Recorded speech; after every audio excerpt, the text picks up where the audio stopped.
Jeff. Is it Jeff or Jeffrey? It depends if I'm in trouble. Jeff is fine. Jeff is fine. Jeff is fine. Okay, good to know. Because I know on some sites you're Jeff. Are you Jeffrey anyway? On Facebook, you're Jeffrey, aren't you? I don't know. Yeah. Is that because there are other Jeff Sherman? Because I would think Jeff Sherman.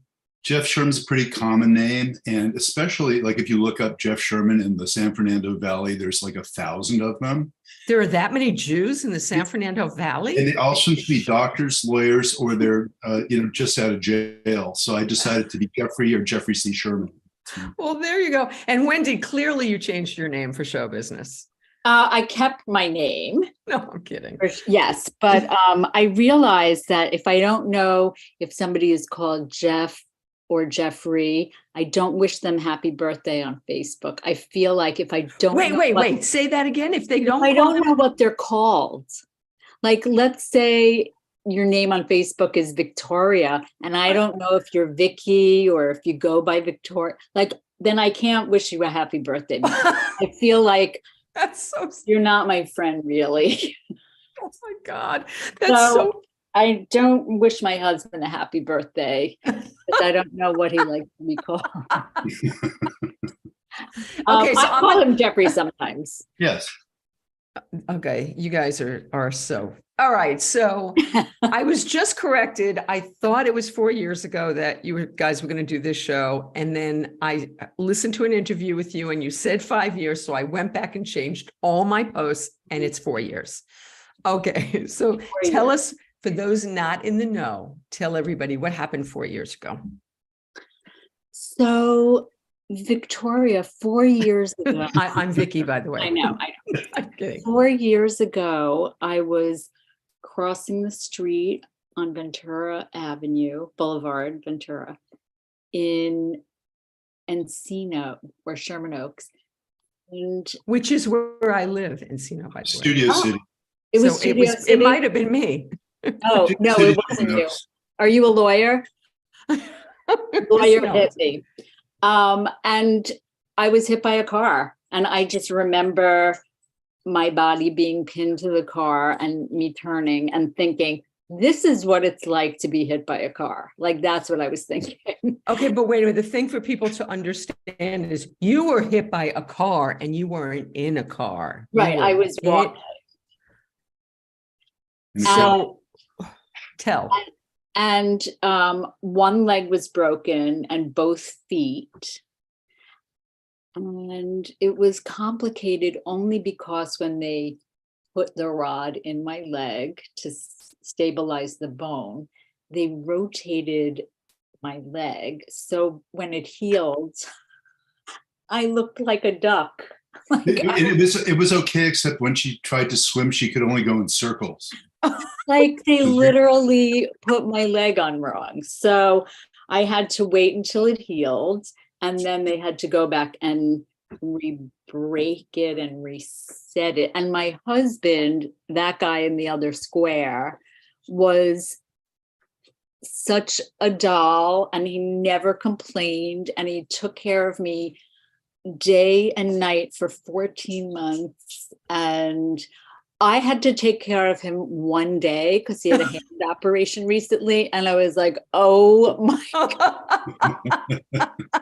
Well, the weird thing, Vicki, the strange thing was, so I'm on the phone and I get this phone call from UCLA Hospital, and they tell us your perspective, please. And they say, is this Jeff Sherman? I said, yes. They said, Wendy is in the trauma ward at Ronald Reagan Hospital at UCLA. I said, what?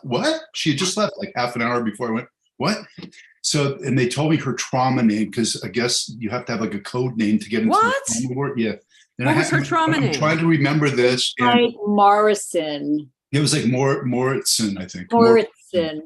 So you have to say that name, and then they give you a badge, and it's all like secret. I guess it's for people that are in domestic violence or whatever. But so I get in my car, and I'm like, going from where we live in West Hills, there is, I don't know, 30-mile drive. So I get in the car and I got to turn on the radio because they won't tell me anything about her, if she's alive, dead, anything. Oh, no, please. You don't know this whole time? No, they wouldn't tell me anything. So I turn on the radio to just kind of ease my mind. And I hear on the news, there's a big fire rolling down the hill from where we live. I remember this. Oh my God, I remember this. Okay, And go tell. So it was, I forget the name do you remember the name of the fire? Wolsey, maybe? Yeah, I think that's it. So it burned through Bell Canyon, where we live around Bell Canyon, and it burned all around our house. But I remember this. The weird thing was, Wendy was in the hospital for about a week after she was operated on. That was in the UCLA hospital. We had to evacuate our house. Many houses burned around here. We didn't. But the great thing was, I had a week sleeping on this wonderful couch at UCLA hospital. It was very comfortable. Wait, what did you do with the dog? We didn't have any then. Yeah, we got them just after. Dogs. And so I got that. And the day that she was released was the day we were allowed to go back in our house. So it kind of all worked out. At least that part of it worked out. So there's some serendipity. Yeah. I say that, I mean, I'm very spiritual, Vicki, because just the material things didn't work out. But I'm very spiritual, and I thought there is a reason that this happened. And I asked the universe for a break, and I guess I needed to be a little more specific. But you have to be careful what you wish for. I know, but I did need the rest. And she was such a good sport. I've never seen anybody like, I would have been she was like lying in bed for months. I came to visit you you were in amazingly good spirits. Yeah. And in front of me, you did not complain at all. I didn't complain because I was just grateful that it wasn't I or me who hit somebody else. Or that you hadn't stepped out a second sooner because you got lucky. I know. And it just made me think like we're always 3 feet away from, we're all possibly 3 feet away from death at all. Oh, that's a good attitude. And now you guys had been in a pretty traumatic accident before that. Oh my God, just don't hang out with me. No. Always on Ventura Boulevard. It's like our It's always on Chinatown. Ventura. I'm not taking Ventura anymore. Tell us because that was also like a life changer for different reasons. So tell us about that one. We went to a dinner party at our friend Will Friedell's house. Will was Eric on Boy Meets World, the show I used to work on. Absolutely. And he had a dinner party for us and a couple other writers that we were working with. And on the way home, it was about 11 something at night, and it was quiet on the street. And we were out in like the Tarzana area. And we go, and this one car whips by us, and I went, okay, it's speeding and whatever. We go to make a left turn to get onto the freeway, and we're behind one car, and then a car. We're at a stoplight. Right, a stoplight waiting for the arrow to get onto the freeway. And suddenly we hear these horrible sounds, screeches, and like revving engines, and suddenly this light intensifies on us. And this guy, a drunk driver, hit us going about 90 miles an hour, hit 6 cars. Wait a minute. How can you be doing 90 miles an hour on Ventura Boulevard? Well, I guess you have a little alcohol in you. He was turning out of somewhere. And when he was coming on to Ventura to make a right, there was a car coming. And so he went further out. I don't know how to explain it. But he was actually zipping east on Ventura, and somebody was pulling out of that gas station. Oh, that's what it was. Right. So he swerved not to hit them and hit all 6 of us. So it's like he was a bowling ball, and he bowled into the row of cars. And we were right near this place called Corbin Bowl, I think it is. And there was a woman in a little Saturn. That was the direct hit, and she got killed. And her bowling ball, she had like 6 bowling balls that were all over the street. It was like I remember you saying that you guys were sitting there looking at this, weren't you? Sitting there looking at this dead woman. Yeah. Right. Which is kind of a life changer. It's actually the car that sped out before all this happened, that was sort of life saving because we wanted to get out of that lane because they were erratic and it turned out to be kids. And so we went over to the next lane, I think, to get out of Yeah, we went to the far left lane, and this woman pulled just on her right hand Where side. you would have been? And right a second before she got hit, right as she pulled in. Oh, So God. Wendy would have been hit directly. So Oh my God. So Oh don't my hang God. out with us. No. never So- on Ventura. Okay, Don't so come on I'm Ventura. serious about this. I had a little accident when I was 16, and I was really traumatized about driving after that for years. Mhm. Has this impacted either of you getting back behind the wheel? Yes, I get panic attacks. Well, I really saw a change in Jeff. And yeah, I never sensed any nervousness before. And for me, it took me a little while to, I'm still nervous about hitting somebody in a crosswalk now. Yeah. So, I was just thinking that on our first anniversary, we got married almost 20 Oh years God, ago. yeah. On our first anniversary, You had an accident. I am not coming to hang we out were with you. hit by a bus. In Westwood. Yeah. Suddenly our car just started moving to the right. And I'm thinking, like, why is our car moving? And this bus didn't see us and just started pulling over into us. So I want to clarify that both times that happened and that when we were hit by a drunk driver, our cars were hurt. We Mhm. weren't hurt physically at all during those two episodes, except emotionally. Now it's a little harder for us to drive. And I'm like, am I just like a magnet for disaster? Well, so is it every time, or is it selective times that all of a sudden you feel weird? I mean, is it PTSD every time you drive? Not as much now.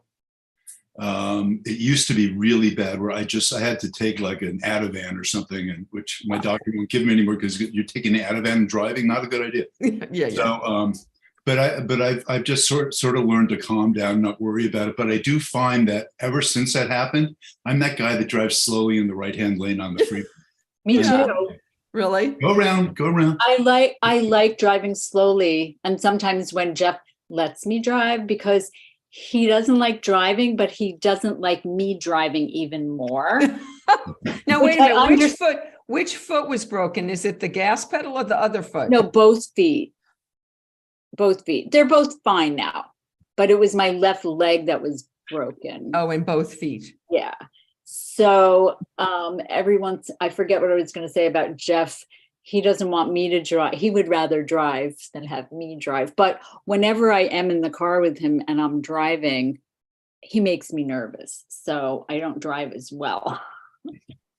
I understand that. Anyway, maybe we should just take Uber, honey. Isn't it wonderful? There's Uber now. That's a good thing. Well, my car right now, we live kind of like in the canyon, and some animals have gotten into my engine and eaten all the wires. And so this happened to a friend of mine. This happened to Snuffy, actually, that the rats ate the wires in a van that was just sitting there. You didn't drive much, I'm guessing, while this was going on. And now I think they smell themselves because I've had it fixed 3 times. And this is the 4th time. No, and it's really expensive, isn't it? Super. This time it's insane. I could buy a new car, actually. So they gave me a rental and insurance is paying for it. But I thought insurance didn't pay for it if it's animals. Well, it's above my deductible. Your deductible. Okay, so once it happens once, there's no way you can. You must be driving your car now. Why is this still? Because they smell themselves. Yeah, and not as much. She went for that whole 8 months or 10 months or something, not driving at all. Right. Start her car like once a week just to make sure it would start. But they just live there if you don't start the car every day, I guess. So. Oh my Lord. You have had disasters, but the upside to all of this, what I'm guessing there was a lawsuit not only with the person who hit you, but I hope you sued the hell out of that surgeon who put your foot on wrong. Well, I didn't, because I was advised that the person who hit me originally is responsible for any damage, therefore, I see. or hitherto, or But she That did- surgeon she did is the so we lucky. shouldn't say too much about her, Right. except But- she was a lawyer. And that surgeon is damn lucky that's like a double indemnity thing, like where he got off lucky. Well, this was my only beef with all of that, is that when they saw it, they were like, oh, okay, because they unwrap it and everything, and they're like, oh. And then they're like, well, here's the card for the next doctor. Like, that was it. Like I had to start again. It was just a bizarre. Yeah, I mean, the bedpan was just dry. It was like, Okay, did you have I remember helping to walk you to the bathroom, actually. Oh, So you yes. you didn't do the whole bedpan with Jeffrey thing, I'm assuming. Well, For a while you had let's say I did. And just if I didn't want to get up, if I had to get up, like, I don't want to be so gross, but I did sometimes. by the way, honey, you're not injured anymore. It's time to stop that. That's- I'm kind of tired of it. So Jeff, let's go to the caretaker. So for you, Yeah. Now this is crazy because this is before the pandemic. Mhm. So you guys, well, Jeff, you not so much. I mean, you were kind of housebound because you were caring for Wendy. Yes. So you guys have had like a decade in the house. So wait, okay. So this starts. My question is, you're taking care of Wendy. You're doing all of this. Are you able to take care of yourself? Are you able to be productive? Oh, were you guys productive during this? Yeah. She wrote you wrote a play during it. What, I remember you were writing the musical. Did you finish it? I haven't finished the musical, but I did finish during my bedriddenness. I did finish a two-woman play called What to Wear to Therapy. A play in one session. And so I did finish that. And what about you? You wrote a lot of music during that time. I wrote a lot of music during the pandemic, especially because I would find myself watching the news and getting hooked on it and not being able to turn it off. And, it's so dire, everything. And there was just a point where I would turn it off and I'd come here and I'd sit here and just write music. So I started writing and recording a lot of music. I did 3 albums so far of it. And I think I've actually sold 3 copies, which is really good. This is the way the creative. I'm working on 4, and no returns. But no, the great thing is I've been working from home since I stopped being on staff on TV. So it wasn't, it's just wasn't that different. And she would sleep a lot because she was, on oxy, so it was perfect. The night we got home, Vicki, from the hospital, I had bought tickets to see Dear Evan Hansen. So Jeff didn't really want to go, but he went with my stepson and his girlfriend. And you were alone? I was alone, but I had somebody nearby on call. I guess it wasn't then. It was the next day where Jeff had to go out for just a little while. So this was my rear window experience. So I'm in bed and I had on my phone, I can see what's happening in the front of the house. Right. And the doorbell rings and I see this guy and I'm like, I can't do anything. And there's no way to communicate with him. But then I see him walking around the back of the house and our bedroom overlooks the back of the house. So I see him in the backyard and I am freaking out. And I have the covers over my head and I call 911. So they send cops to the house, but I can't get up. And I had said, I can't get up. But anyway, so they didn't catch him. And then I went in on my phone and I could see that he was wearing a shirt that said something cleaning. And I called the company. And sure enough, because of the smoke from the fires, the people in the house next door had hired him to clean their house of the smoke damage. So he was just at the wrong house. But I literally was like, oh my God, this How guy. terrifying. How terrifying. Tell me. Oh my Lord. So, okay. So did it bleed? Did the injury bleed into the pandemic? Were you better before? You were better before the pandemic? I had done 2 shows before the pandemic. Homegrown comedy. You did your homegrown comedy before? I did locally grown. Locally grown. I'm sorry. That's okay. And I did one other show at some alternative space. And you're standing on 2 legs when you're doing these shows? I am, without crutches. I can walk. I tell people I feel like I'm factory reset, like I'm as good as new with a few like maybes. But everybody gets old and has things going on. So this is just mine. Well, the hardest thing was that you had the Bill Maher gig. Oh, yes. So I had been scheduled in December to go to Hawaii to open for Bill Maher with Natasha Leggero. And this was in November that I got hit. So I had to cancel that gig. Well, he invited me again this year. So I know, New Year's Eve, right? Yay, yes, and Jeff gets to be my +1. +1. That's so fabulous. That's so wonderful. So, I have so much to ask you. Okay, so let's look at, before we get into career stuff, let's just talk about logistics here. The pandemic comes. You guys are home. You're used to being at home. Jeff works at home, and as a comedian, you write. I'm sure you do a lot of your writing. By the way, have you done anything with the play that you wrote? What to Wear to Therapy. I gave it to a friend who might be interested in doing it. I didn't write it for myself. Oh. And it's I love it though, which is weird for me to say that I love something that I did. So I love hearing that. I That's might play the fantastic. therapist because there is a therapist and her back is to the audience the whole time. The therapist. And you were going to be a therapist, so I know that's my dream, Vicki, is to play one on TV.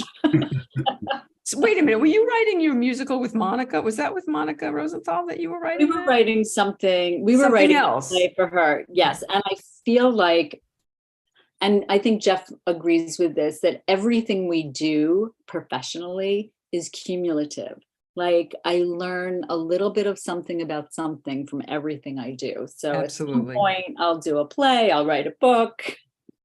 Absolutely. I believe all of that. Okay. So it's the pandemic. The pandemic hits. You've just gone back to stand up. Jeffrey, what are you doing when the pandemic hits? What are you working on? It's hard to remember exactly then. Oh, I know what I was doing. I was working on I was developing a stage musical about Three Dog Night at the time. I remember that too. I had partnered with their first road manager. Aren't you friends with Chuck? Are you friends with Chuck McGraw? You're friends with one of them. I know Chuck, but I'm good friends with Danny. And so Danny Hutton. But so I was partnered with this wonderful guy named Joel Cohen, who was Three Dog Night's first road manager, and then he became their manager later on. And he had written a sort of a fan book for kids while he was their road manager and interviewed them. And it was sort of the meteoric rise of the band. So I took the book and adapted it with Joel, and we did a couple of readings of it, and the pandemic hit. So it kind of just, nobody was doing stage stuff. Nobody was doing, so it just kind of fizzled. Right. And now Joel's sadly passed away, but yeah, he was from Brooklyn. I had several Brooklyn Angels. One of them we both know, which is Jeremy Stevens. So Jeff and I shared a life coach, and saying the word shared is, as in past tense, is really hard to do. But anyway, but so he was one of my Brooklyn Angels. So, okay, so the pandemic happens, you've been performing, now you're not. All right, I know, Jeff, you lost weight. You are skinny. You guys didn't gain weight in the pandemic. You didn't do any of that pandemic 50. How were you cooking? What were you doing? How were you eating? I want to know. For the first year and a half of the pandemic, I would eat a box of family-sized Cheez-Its every day. So I think I did gain a little weight, but then I was still riding my bicycle. I have a stationary bicycle, and I was going to say, well, wait, you were able to do the stationary bike with your. Yep. Wow. Did a really good job. So once they got it right. And so, yeah, maybe we gained a little weight at first. Well, we would order the Instacart, and they would bring it. Right. So, and we would usually order from Costco. So we would get enormous amounts of everything. Right. And I think this is Were going you to last cooking, forever. Jeff? Were you cooking? Were you cooking? Yeah, I'm sort of more the cook. Yeah. Would you say? I got that.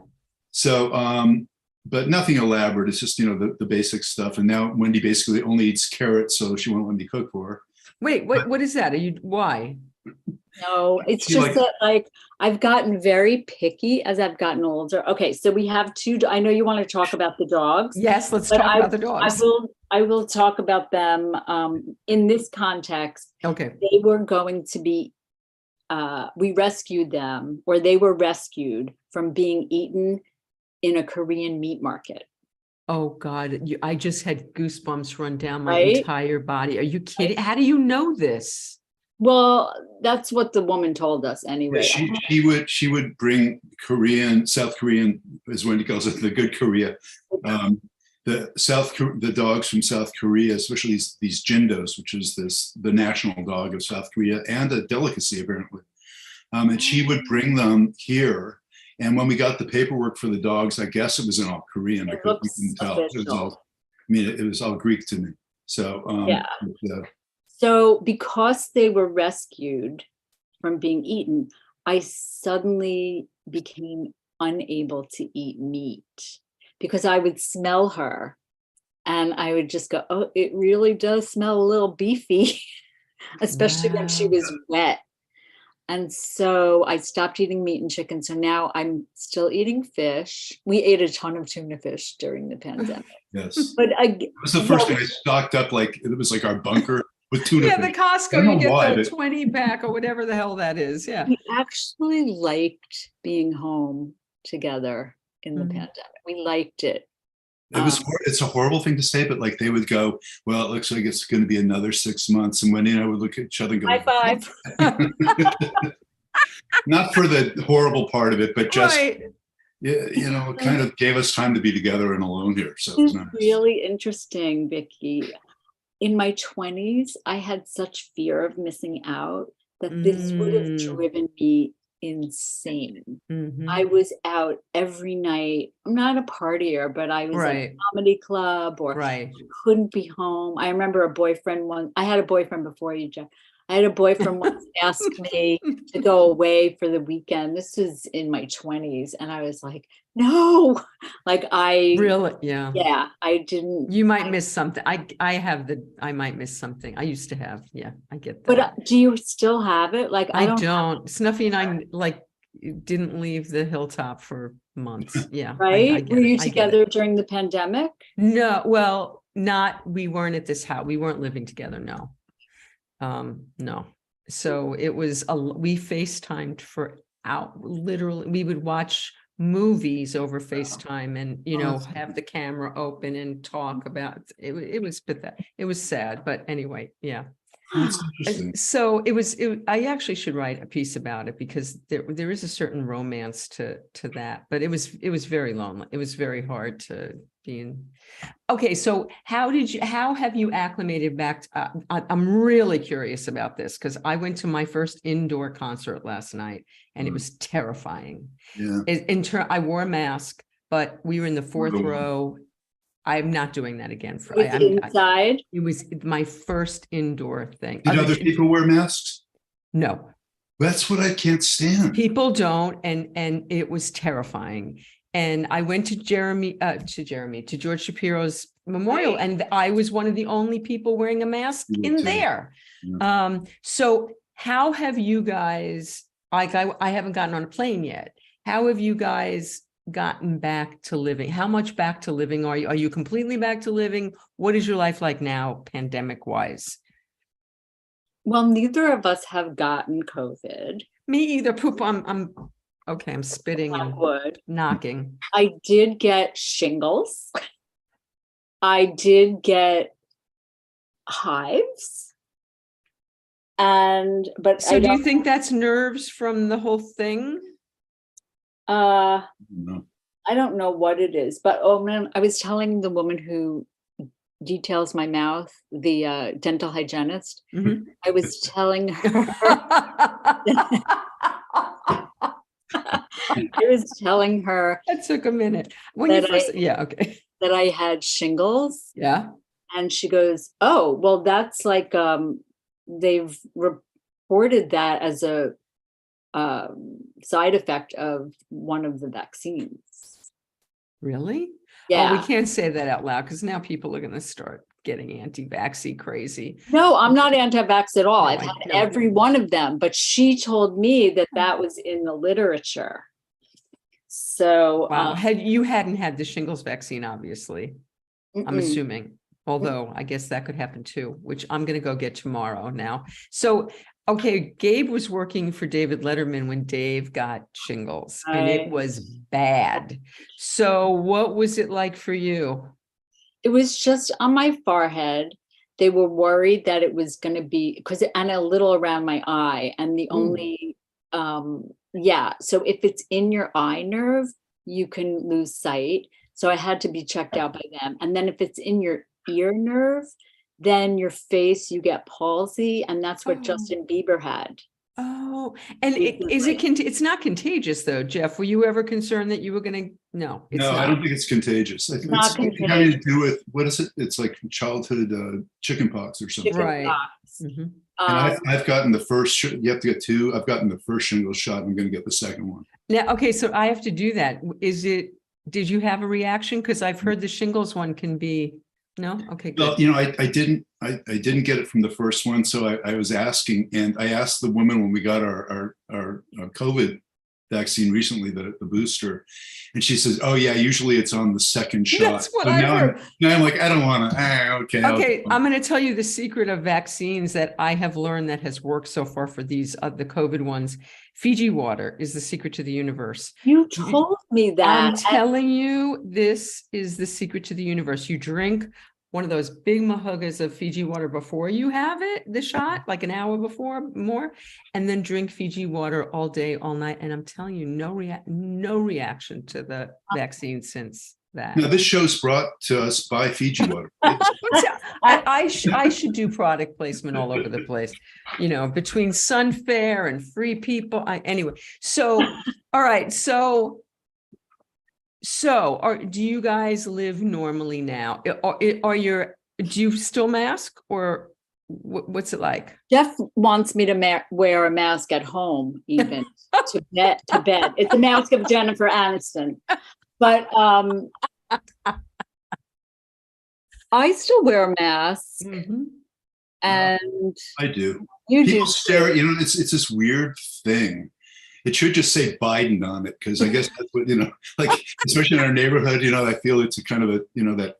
But I have this weird thing with the masks. So every once in a while, I don't wear it.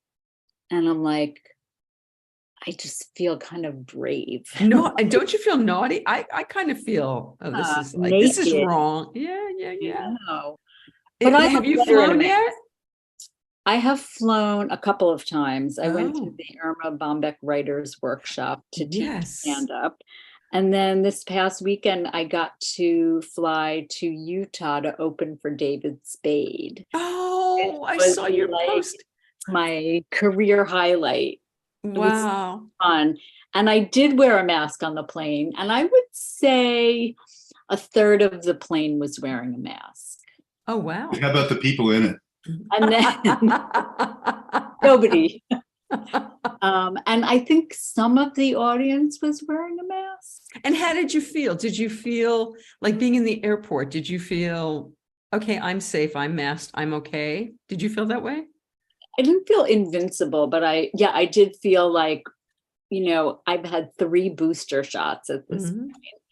And I'm wearing the mask. And if I get it, there's nothing more I could do. I have to work. Yes. And I have to live my life. I still have gone to like the theater. I don't need to do that, but I've gone to the theater a couple of times. I go to the theater, but I wear my hazmat suit. Okay, I so actually really, got one. when I had it in my cart and I didn't actually buy it. I have it if you need it. Oh my God. So when you go to the theater, because that's close, like the concert last night, how do you feel when you're in, and no one's masked? How do you feel in there? Well, the first couple of times, I've gone a couple of times, and it was mandatory to wear the mask. Oh. This is at the Pantages. Mm-hmm. And then the last time I went, it was up to you. And I think half the people were wearing them. I only go see Phantom of the Opera because he's wearing a mask. Phantom of the Opera. Okay, so yeah. All right, go ahead. No, finish. No, I was going to say that you're much more careful than I am. I was, but then we went to San Francisco for 5 days, and then we went to the Hollywood Bowl to see The Who, and then we went to this thing to see. Yesterday was really the wildest thing I've done since the pandemic. But I'm trying to get over my phobia because Snuffy goes out in the world and he doesn't wear a mask, and so I'm going to get it anyway. So I might as well have fun. I'm sitting here, he went to Chicago to see Eric Clapton. I wouldn't get on the plane. I missed the whole thing, so that's crazy. That can't happen. So I said, no, I have to start living here. Yeah, I'm taking baby steps. I'll once in a while, like if I'm at the theater and I'm the only one wearing a mask, I figure everybody has COVID swarming around me. It's probably going to get in my mask anyway. So you'll take it off? When I go to the supermarket, I'll wear it. Yeah. Have you flown, Jeff? What's that? Have you flown? Yeah, you've flown. I've flown a few times actually. I'm flying again next week. I was invited to Arrow Rock, Missouri, where a buddy of mine lives. He worked on the Sherman Brothers story with me, and is a big Sherman Brothers fan. He moved to this little small town where they shot the musical Tom Sawyer that my dad did with Johnny Whitaker, if you remember that. I loved that. And so it's this little town, and when I say little, I've never seen a smaller town. Arrow Rock. Main Street is like one block. It's like one little block. Like I've never seen that. So I went there and I was on panels and I talked about certain aspects about, I showed the documentary. And then about a month after that, I was invited to Peoria, Illinois, where they were putting on what do they call it? Community theater production, a beautiful place called the Cornstalk Theater. And it's wonderful. It was so warm and wonderful. They put on Mary Poppins. So I got invited there by another friend of mine who was the musical director of the show. And I also put on a screening on the biggest screen in all of Illinois. It's this big IMAX theater they have in the museum there. So it was pretty packed house, and I showed the documentary and spoke afterward. And then next week I'm going, the documentary is being shown. It's like 13 years old or something. But people still the documentary. Yeah, the documentary. But it got invited to this film festival up in Orinda, California. How fabulous. So I'm doing the same thing. I'm going to do a Q&A. So you have flown. So you've flown. So and how? Because you sound like you're pretty careful too. How have you felt when you've traveled? Horrible. It's scary, right? Especially like they tell you, it's no place safer than a plane. I remember when I used to fly with my parents when people still smoked on planes, and they had the smoking section and the non-smoking section. It was the same thing. I'm asthmatic. I would get asthma in coach, back away from all those people. But so I imagine a little COVID guys are flying around in the airplane and circulating. And I don't know, I don't trust it, but there is a point where you kind of go, okay, I've gotten the vaccines. I've done everything they've told me to do. I've been lucky so far. And then the weird thing is, so then you'll hear a friend of yours who is as safe as you are suddenly, got it. But the best thing about it, though, is if you get the vaccines, apparently it's not a very serious infection generally. So you don't generally, there are a few people that still get long COVID, even though they've had the vaccines, but it's unusual for that to happen. I'm afraid of that long COVID. I don't want anything long. The long COVID is the thing that's kept me terrified the whole time. That's the thing. If you only got sick for a week or two, anybody, I can take that. It's I know somebody that's had heart trouble for 2.5 years because she has long COVID. I have long shingles. Do you? Well, there is like a thing where you have, I when I'm stressed, I feel it right where the shingles were. How long ago did you Last February. Last February? Or February. Yeah, so February.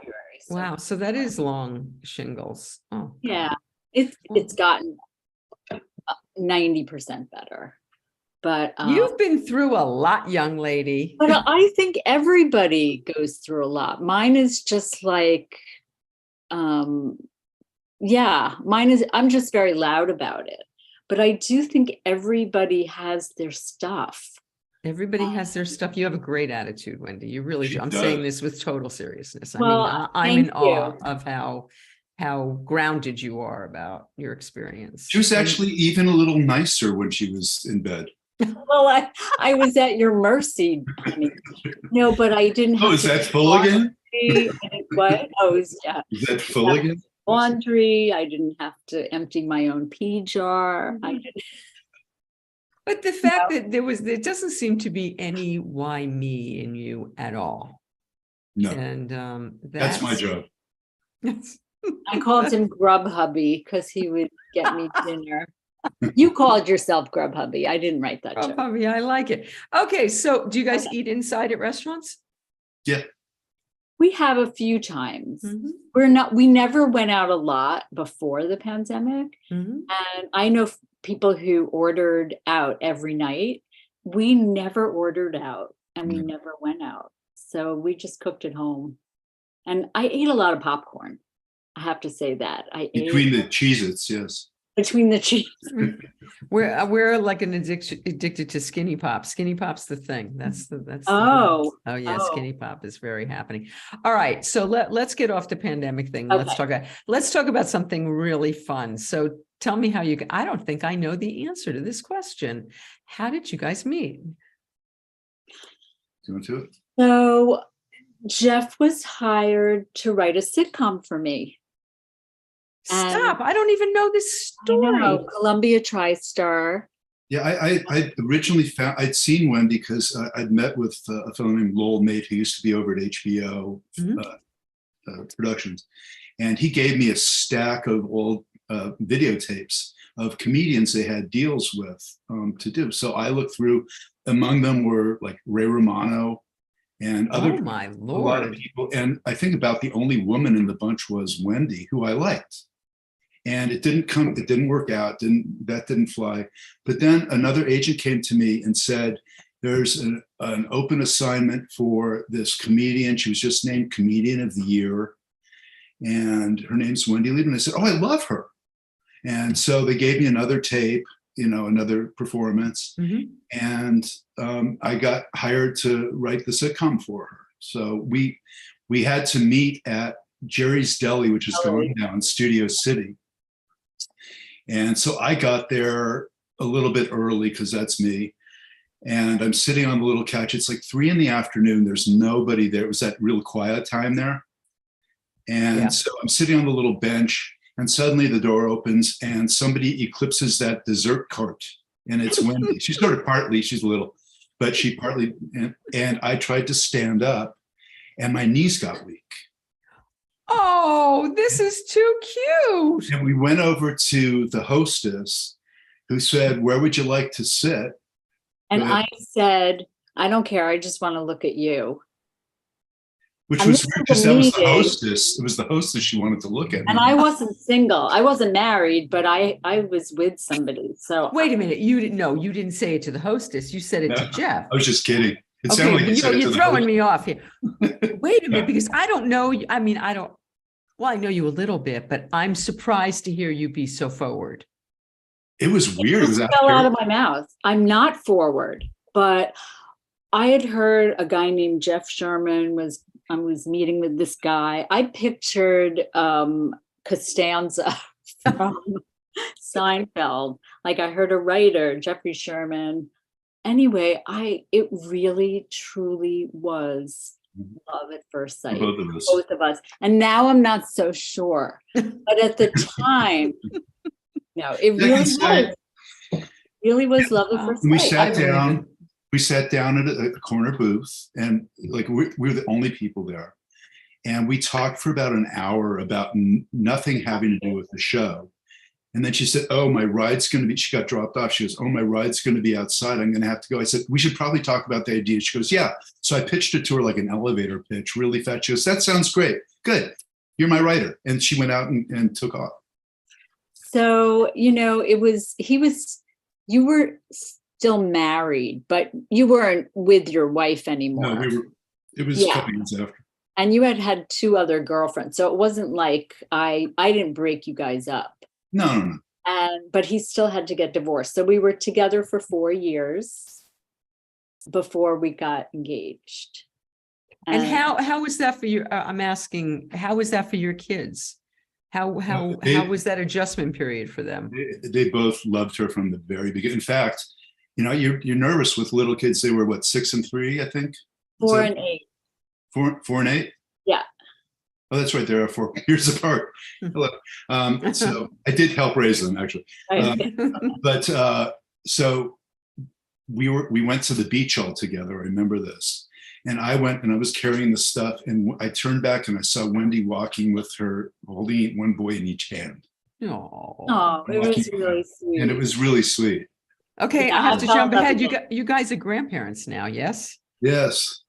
And so now, is it true everything they say that like being a grandparent is the best because you love them and then you give them back? Is that like the thing? Yes. It is. Yeah, it's lovely. And also, it's a granddaughter. I had 2 sons. So yes. It's a different experience that way. It's the pink Barbie aisle instead of the baseballs. So, but it's really wonderful. And I never had a baby. So I've held my niece, but she's 5'6". No, I held my niece when she was a baby, but this is really the only other baby I've like cuddled. Oh. And it's really special. She's almost 2 now, or she just turned 2. So what does she call you guys? Nothing yet. She's not really verbal yet. So. All right. The day is soon to come. Okay. And before we get to career, I have one more thing that I want to go down. Wendy, I know you were not a dog person. I did not have dogs. Rufus is my baby. How did you become a dog? Jeffrey, were you a dog person? You are. You always had dogs? I'm a serial dog person. I keep them. They eventually pass away and I move on. I never going to have another dog. And then they're not allowed to die. I have to get another one. Okay, so what dog is Rufus? Rufus is a golden, but he's a red golden. Ooh. Oh, he's a red, and he's very nervous.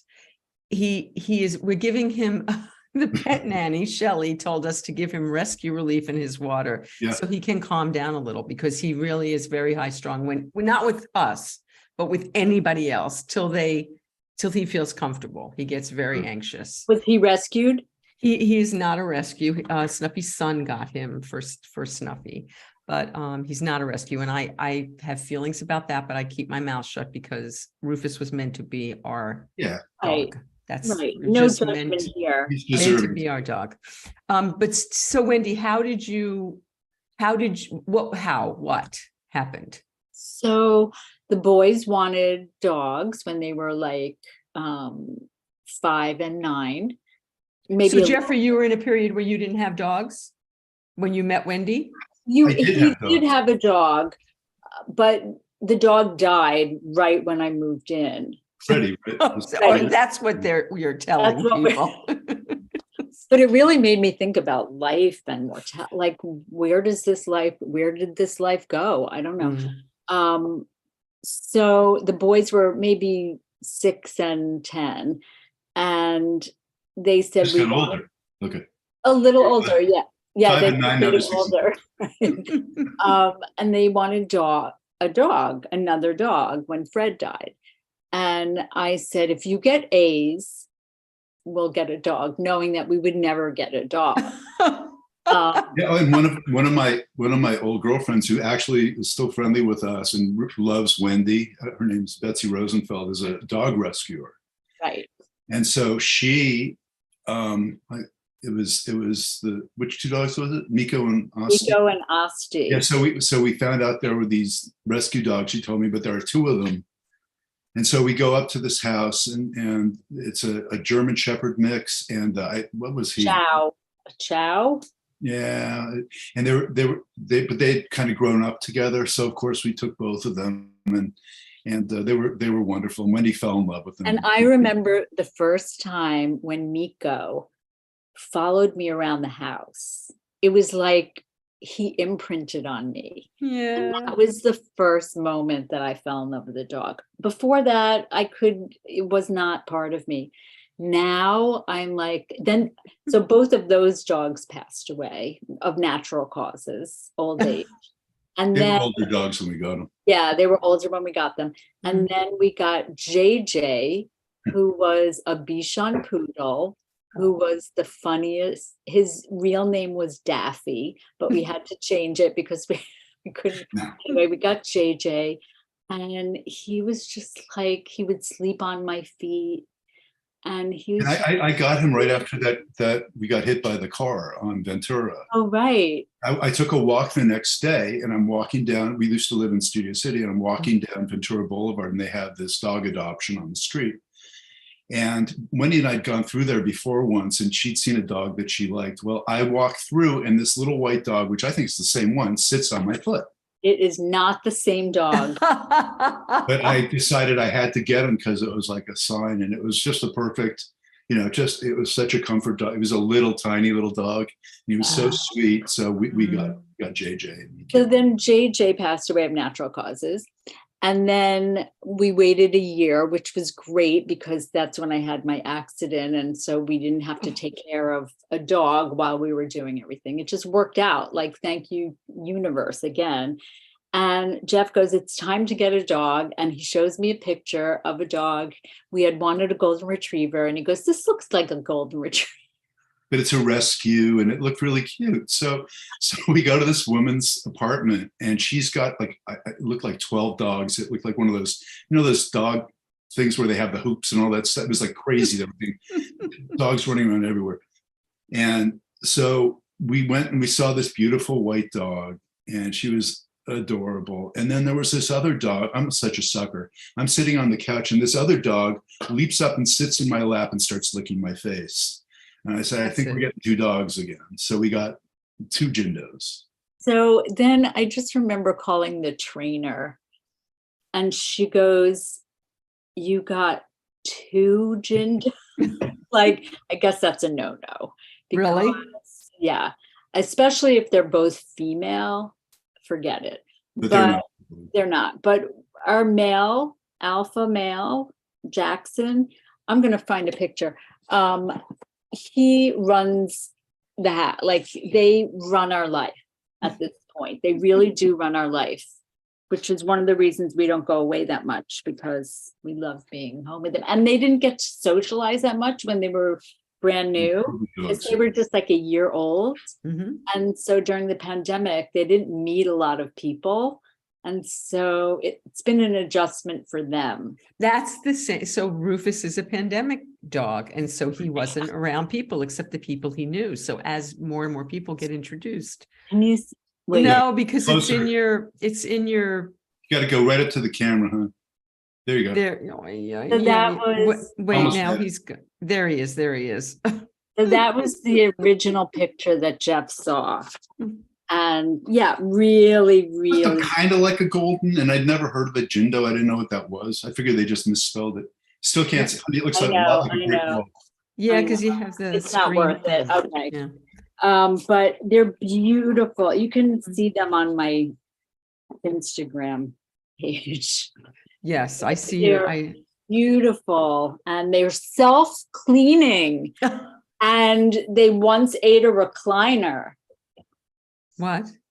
No, well, we used to have dog beds for them, and we would come home. Wendy has the greatest pictures. They ripped them to shreds. They would And then they're open just both standing sides, there like, what? all the fuzzes all over the house. I mean, and it's in their mouth a little bit, so you know which one did it. You know. So how old is Rufus? Must be Rufus a baby. is 3. Rufus is 3. Aw. And Rufus eats he has stuffed animals, and they're all just the skin, and all the stuffing is all over and in his mouth. Yeah, so the stuffing is the thing. Yeah. Yeah.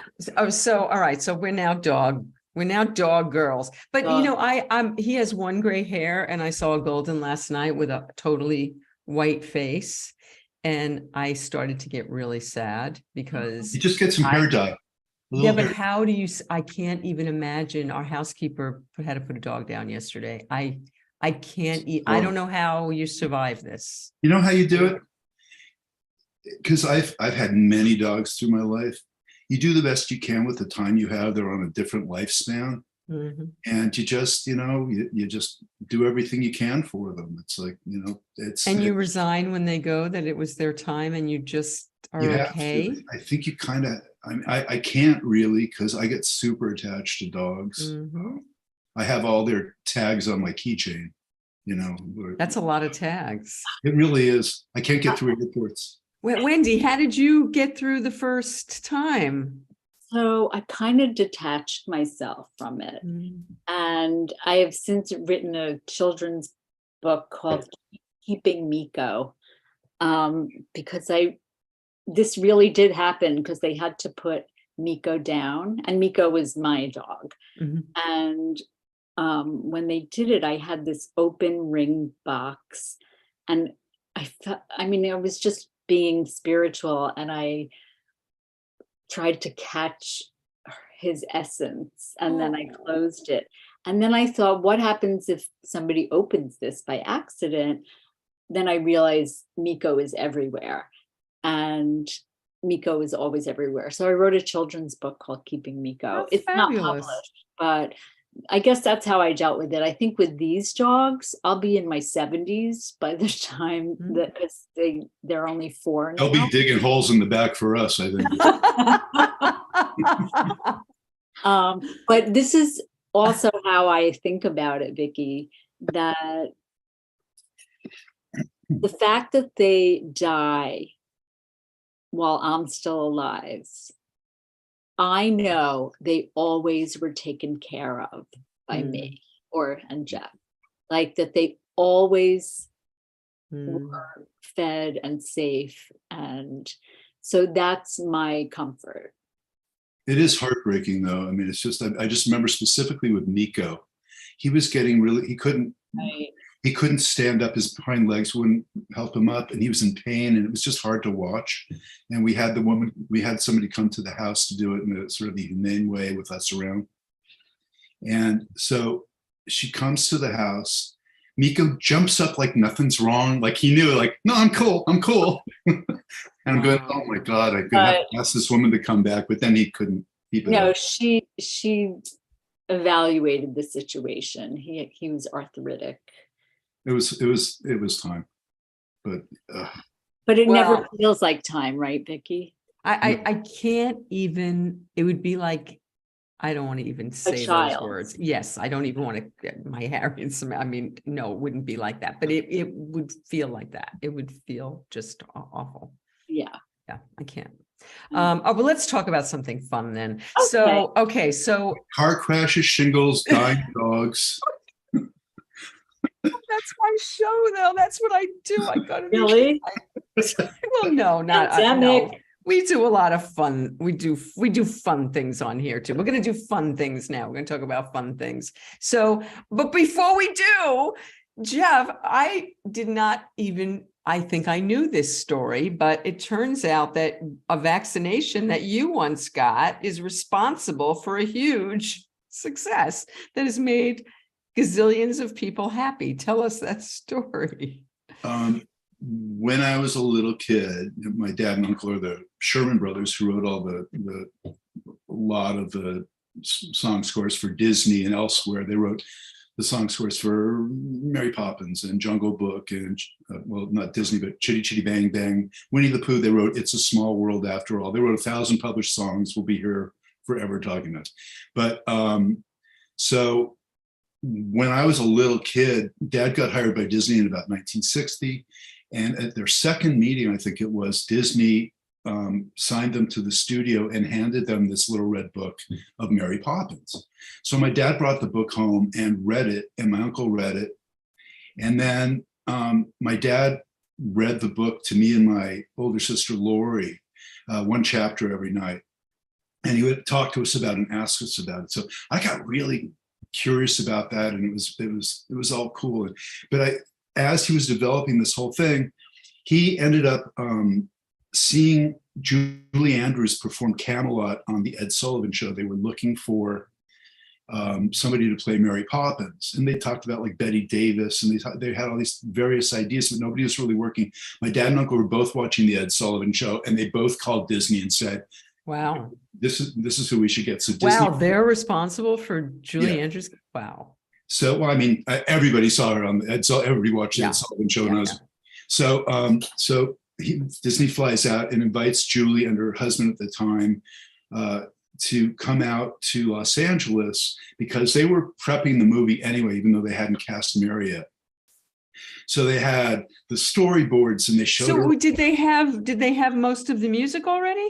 Yes, they'd written pretty much all the songs at that point. And so Julie comes to the studio and they show her the storyboards, and, you know, the beautiful Walt Disney Technicolor storyboards are beautiful. And they did all this. And one of the things they did was Disney took Julie and her husband, Tony, to the Sherman Brothers office, where my dad and uncle proceeded to play all the songs they had written. And Julie's just loving this and everything's going great. And they finally play their magnum opus, this one that they loved the most, called Through the Eyes of Love. And it was the one they just said, this is the song in the movie. So Julie listens to it and she's nodding her head, and she turns to Disney after hearing all the songs. She says, "I love all of them, but I'm not really sure about that Through the Eyes of Love. It just doesn't feel like the rest of it." So Disney came to my dad and uncle, said, "Could you write something else for her that's maybe a little more like Mary Poppins?" So my dad and uncle were dejected because they thought they championed this woman and she shot down their favorite song. But they went, okay. And they just bounced back and did it. And so they started working. They thought, let's write a song like "A Stitch in Time Saves Nine," or, "Practice Makes Perfect," and nothing was working for them. So my dad got depressed because, and he comes home from school. And usually my dad got home about 5:30, would throw me my baseball glove and we'd go play catch.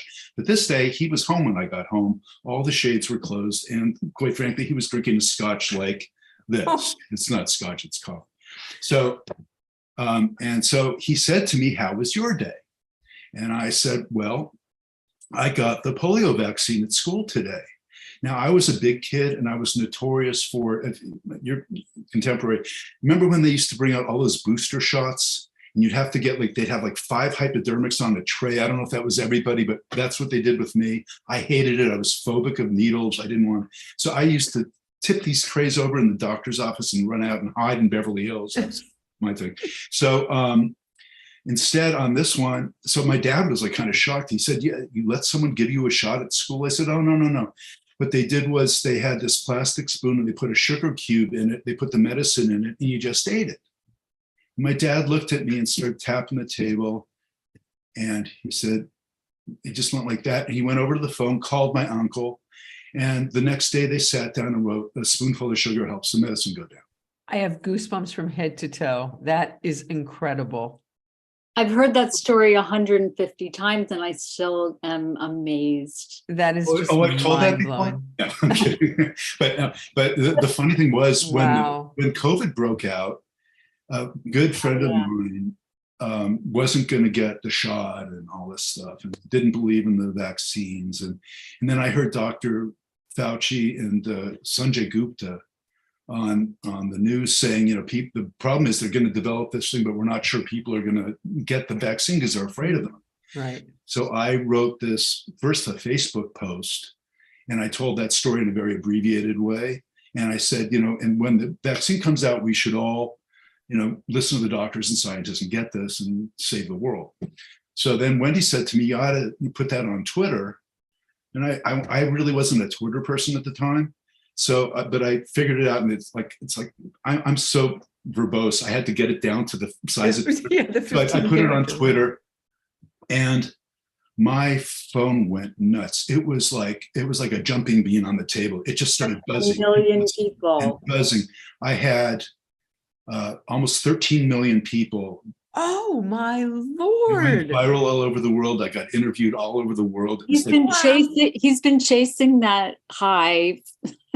Oh the greatest thing was one of the people that interviewed me was for Sanjay Gupta's podcast. Uh-huh. And I just thought it was so weird that little thing, just sitting in my chair, typing this little thing for 2 seconds, and suddenly it's Right. reached all these people. So that was kind of really cool. That was really fun. That is amazing. All right, speaking of Twitter. So I couldn't find you on Twitter, Jeff. I don't know. Did I finally find you? Because his name is his email address. It's not his. So I couldn't find you. I was so I found you on Instagram, but that took a little effort too. Yeah. But so how do you guys feel about Twitter? A lot of my friends have deactivated their accounts. I haven't done it yet. How are you feeling? And Wendy, I know Twitter is your main, what used to be your main social media. It is my main, but yesterday or a couple of days ago, I requested a download of my feed. How do you do that? You can write to them. I'll walk you through it. Mm-hmm. And they sent it to me today, and then I have to download it now. So then I'll have my whole Twitter feed. Not that I want to go through it. Really? But, yeah. But I really am on the fence. My sister was like, you have to get off of that. You can't support him. Look, I'm not going to pay to be verified. And Right. I go to therapy for that. But then I heard today that now he's charging everybody $2.99 a month to be on. That's what I heard. And then I'm not going to, even though I understand that. And yes, I spend a lot of time there. And of course I should have to pay something. How much is it? It's $2.99 a month. Yeah. And why did he pay $44 billion? I got mine free. I think I will go off of it once it's $2.99 a month. And it's not like that I don't respect that he is thinking that it's a business. I get that. But I do, as soon as he took over, I started feeling like this is a different place. Well, he's also fired a ton of employees. And he's also so allowing Meta today. He what? Meta also fired people today. I have Facebook stock. I'm having a nervous breakdown. It's been doing nothing but crashing for the last month. But he also stands behind some horrible things. And, and he's from Mars, which is... And he's going to allow he's going to allow false information. He fired the people that check that are verifiers. So it's going to turn into a worse cesspool than it already is. The upside of this, though, is I think I recently had a meeting with a guy who's a big tech guy, and he knows all about Elon Musk. And he said he'll flip it. He'll have it for a little while and he'll flip it. It's like they don't hang on to these things. Mostly, Tesla. Of course, he doesn't want to really run it. He just wants to benefit.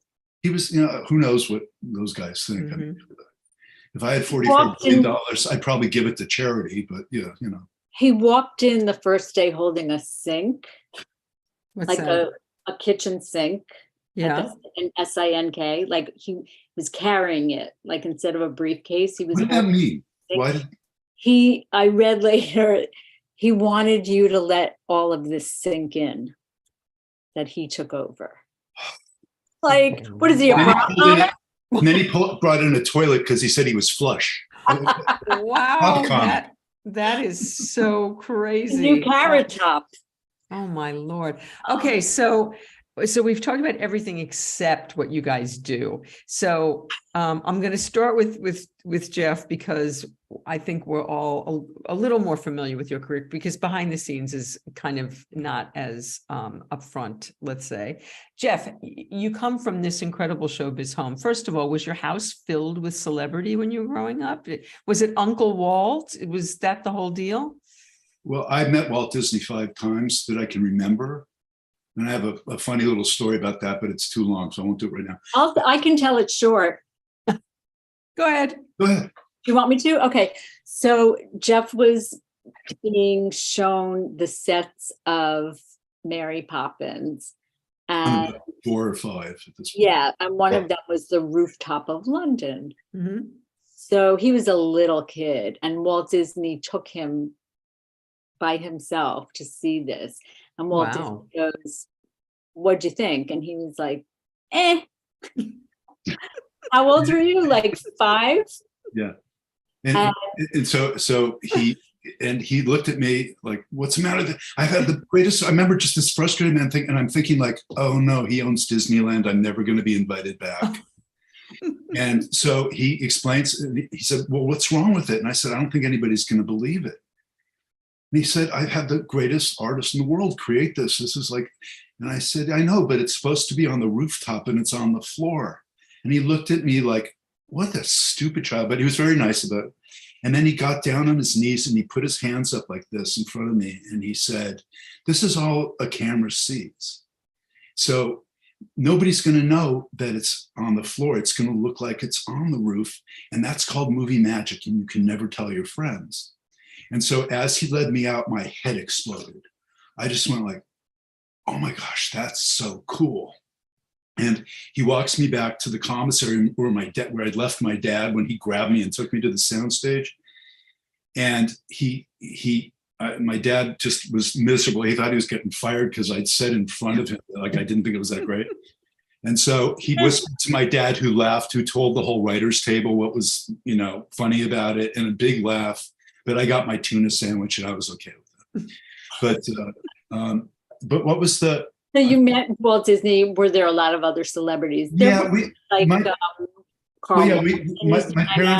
My parents. It was. I grew up. It was sort of second nature. Like when I was a little kid, Roald Dahl, who wrote Charlie and the Chocolate Factory and all that stuff, he wrote the screenplay to Chitty Chitty Bang Bang. So he came to our house. I hung out with him. I went to England with my dad. I played cricket with him, and he showed me his little hut where he wrote, which was one of my big inspirations. He sat in this easy chair with this plank of wood kind of thing over his chair, and he had pictures all over the wall of people. And I said, "What's that for?" He goes, "Those are people I know from my life.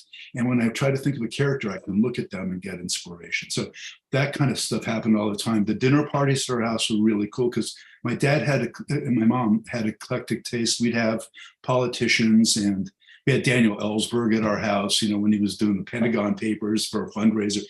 But the celebrities that would come by they were very close friends with, like Carl Malden and his wife, and Louis Nye, if you know who he was. I do. I love. He was wonderful, and it was a collection of those kind of people. And did you go on set? Did you get to see Mary Poppins being made? Did you get to know Dick Van Dyke and Julie Andrews? And I met Julie in her makeup. It was that same day when I looked at the sets. My dad takes me. Like my dad told me when he was telling me all about it, I was begging him to come see this. He said, the whole studio is Mary Poppins. We have wizards and magicians making all this stuff. So I really figured there were wizards and magicians, right? I come there, guys with their pants halfway down their butt, hammering and song. And so and then he goes, and this is Mary Poppins. And there's Julie Andrews out of makeup in a blue, I remember. Oh, out of makeup. In a blue makeup robe. And it was part of the whole experience of being, the cool thing was when I did the documentary, the boys, this thing over here, the Sherman Brothers story with my cousin, Greg, we did 88 interviews all around the world, and I got to interview Julie Andrews and Dick Van Dyke and John Williams and on and on and on, Wendy Liebman. I got Kenny Loggins, Angela Lansbury. Angela Lansbury. Yeah, Angela Lansbury had us up to her house. I mean, everybody, because my dad and uncle were so beloved, we had people fly in to be interviewed.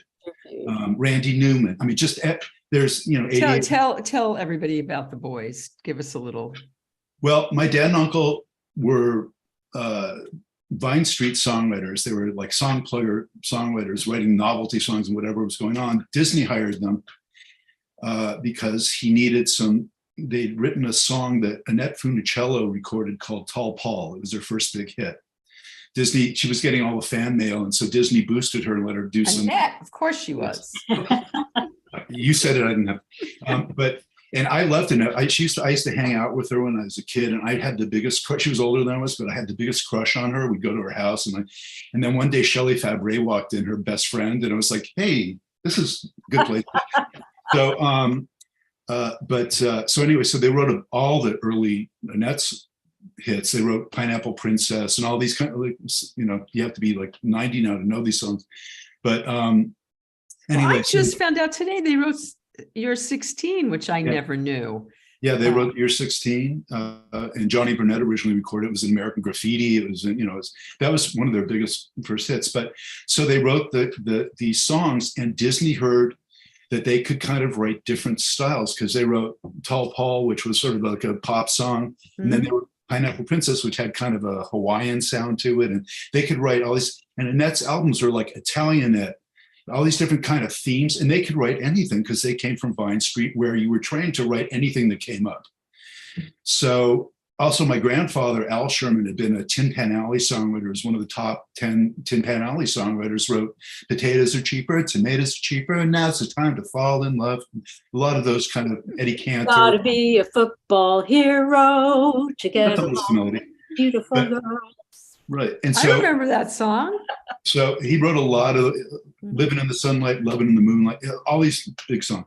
So anyway, so they got hired by Disney, and they ended up being the first and only staff songwriters he ever hired. They were right down the hall from him in the animation building, 3C10 and 11.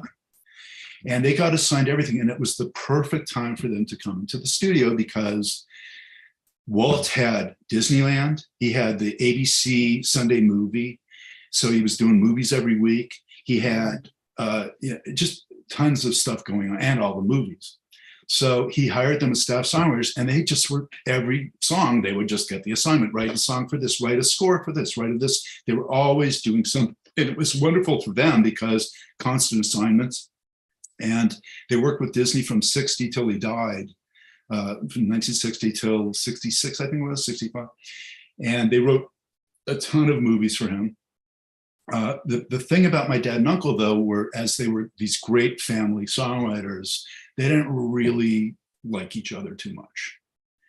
And so consequently, they were, you know, the things that made them great writing partners, if you've ever collaborated, it's great to have somebody who's different from you and get what they used to call a stereotypic view of something. My uncle's a little bit more of a sentimentalist, and my dad's more of a romantic. So they have these different views of the world. My dad was a couple years older. My dad had been a GI and marched. He was landed at Normandy on D-Day, and then marched through Europe and was the first American and the only Jew in his battalion to go in and liberate Dachau. Wow. So my dad had a darker view of the world. My uncle, you know, conducted the band up in Fort Ord, someplace in Northern California. So when he was enlisted, so they had different views of things, and it caused friction between them. They were just they didn't really socialize together. They didn't do any of that stuff. So anyway, it got pretty fraught, and so to the point where we lived 7 blocks from my uncle's house in Beverly Hills, and I was never at my uncle's house. I never went there. I didn't really know his family. I knew them from screenings, and we didn't have holidays together. We didn't do anything. It was very separate. And so anyway, I grew up and I'm at the London premiere of the stage version of Chitty Chitty Bang Bang. And the Broccoli's, I don't know if you know the Broccoli family. Sure. But Hubby James Broccoli Bond, right? Yeah. Hubby produced all the James Bond movies, and then Mhm. Barbara, his daughter, and his son Michael ended up continuing that. They still make the James Bond movies. Anyway, so Barbara and Michael were producers of the stage play, and oddly, Harvey Weinstein, who was there. Another whole story, won't go into. So they have a party at this club called the In and Out Club, which is no longer there, but it was just, I've never been to a party like this, the most elaborate party the Broccoli's I've ever been to. And I'm there by myself because I flew to England and I was just solo. And I see my cousin, who I knew but I didn't know, Greg, sitting at the bar. He's doing a Jello shot. And I went, so what the hell happened to our families? And he almost fell out of his chair. He goes, I'm so glad you walked up. Thank you. And we ended up talking all night.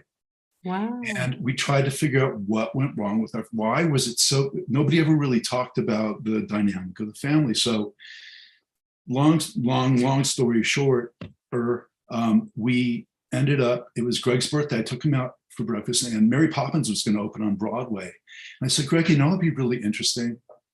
I said, we had tried to sell the idea as like a scripted biopic, but we couldn't. Mm-hmm. People knew their songs, but they didn't really know the Sherman Brothers. They were behind the scenes. Right. So I said to him, you know, Mary Poppins is opening and our dads are both going to be there. At this point, my dad had moved to England and he was coming in for the opening. I said, why don't we get 2 film crews? You take one with your dad at his hotel room. I'll do one with my dad at his hotel room, and we'll meet up and see what happens. And we'll start doing this thing. And then we did about 12 interviews with people that were gathered there, Roy Disney and Cameron McIntosh and Tom Schumacher, who's the head of Disney Theatrical, and certain people like that, and our dad and uncle.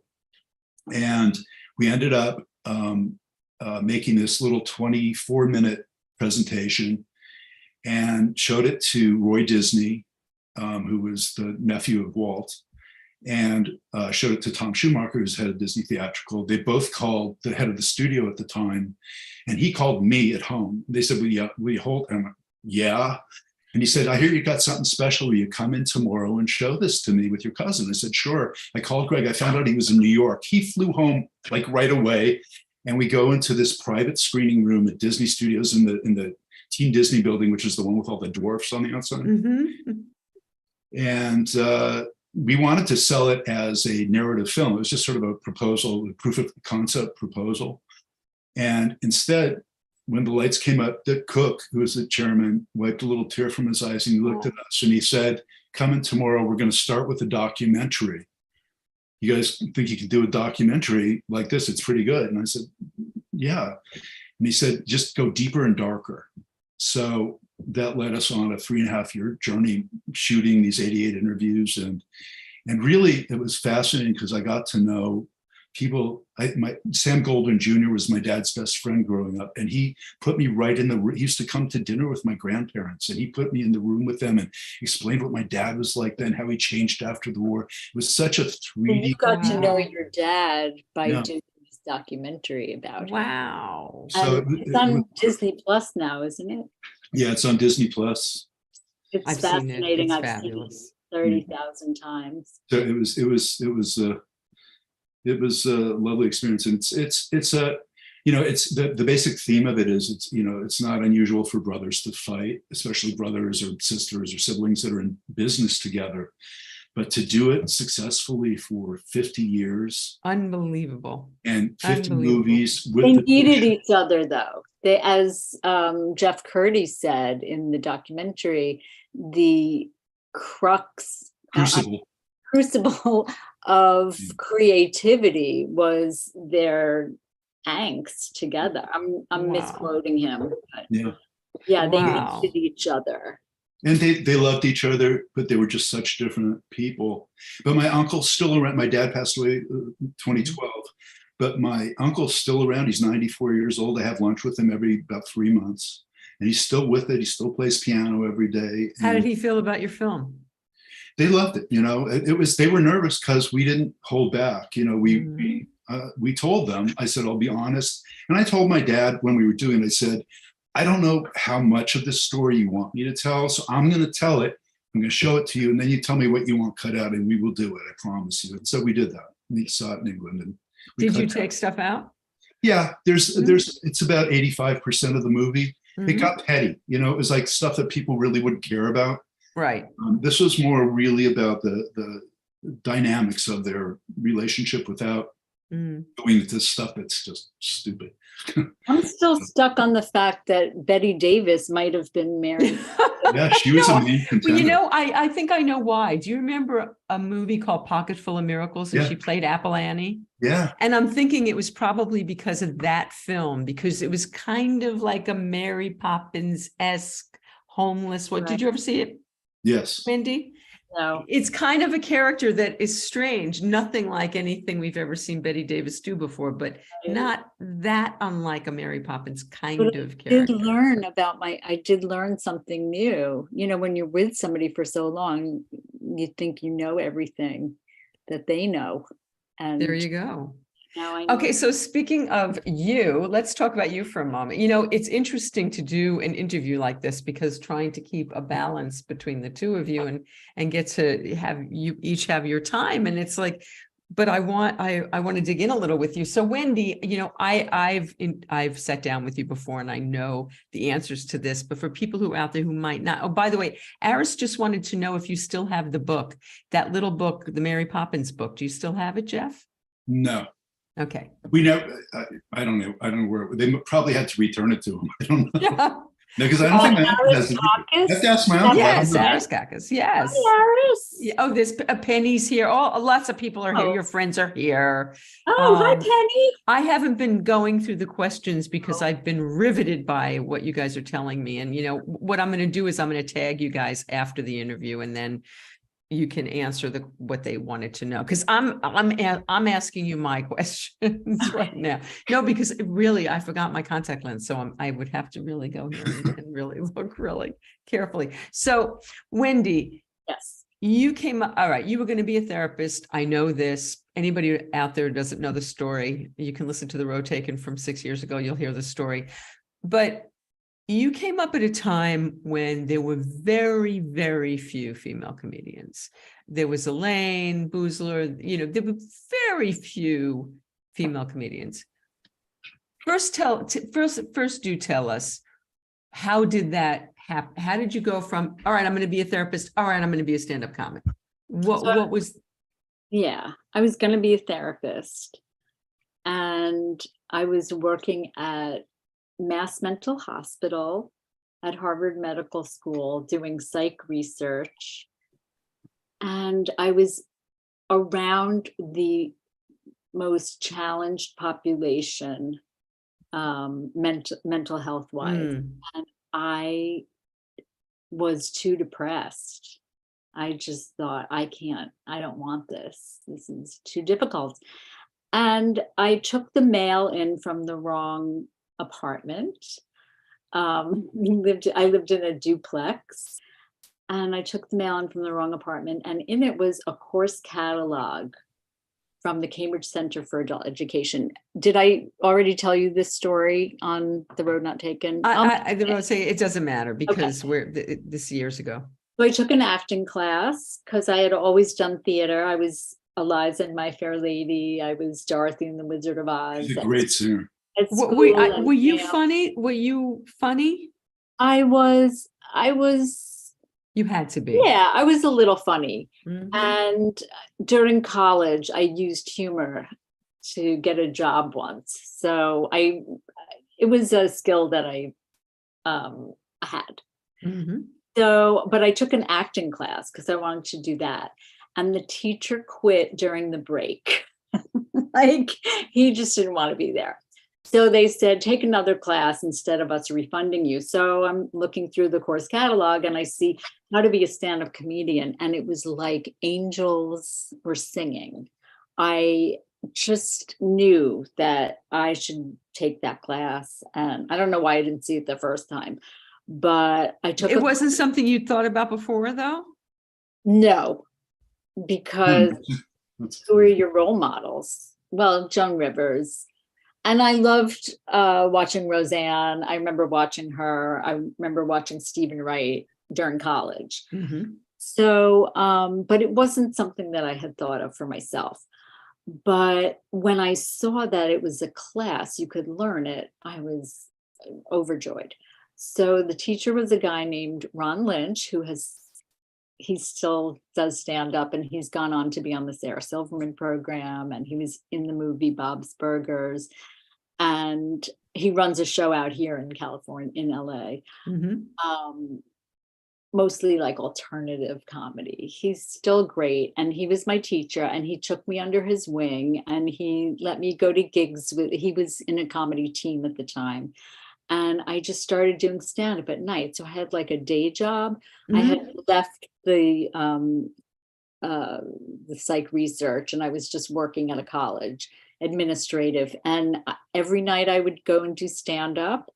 And then during the day, I would go back to my day job. And then Bud Friedman. So wait, how did you construct your first act, Wendy? How did you?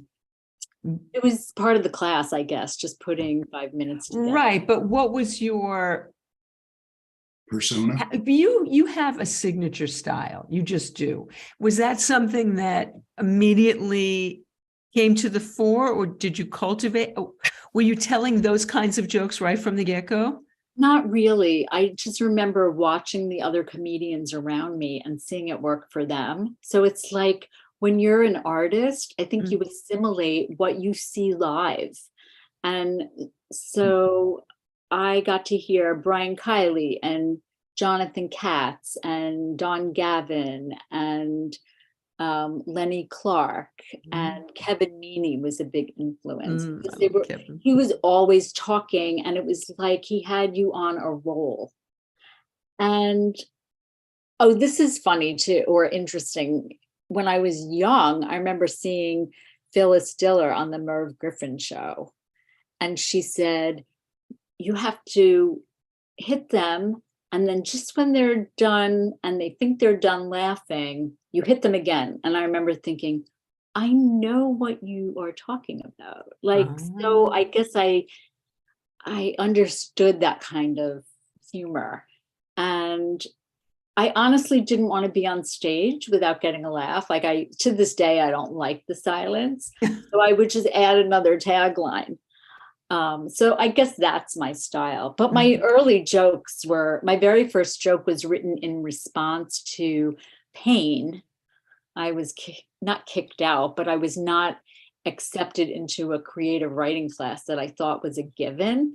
And so there were 4 of us who were sitting the first day of the second semester, and we think we're in this writing class. And then she reads the roster, and the 4 of us go like, oh, okay. And we're dejected, and we're walking out. And somebody says to me, are you still going to write fiction? And I go, I'm not even going to write a check.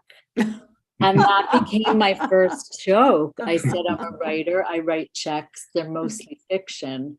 And so I want to tell your audience that out of pain comes funny. It's like we want to be on top of it instead of getting beneath it. So I was really depressed, like clinically.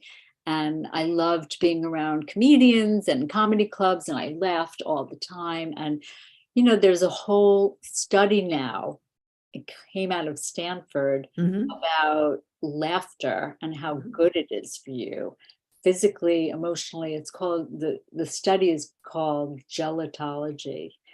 And it's a real thing. It's an analgesic, it helps endorphins. And it sounds like there's Jello involved, and Jello is always funny. Jello is always funny. It's GEL. I don't know what that comes from, but yeah. So Wendy, how did you break? Because it was a time when women are not funny. There was all that kind of stuff going on, and so you're doing the clubs. How did you break? It's interesting because being a female worked to my advantage in that they needed a certain number of women to put on, and so. It's interesting that I never thought of myself as a female comedian. I just thought of myself as a comedian in the same way that as I get older, I don't think of myself as an old person.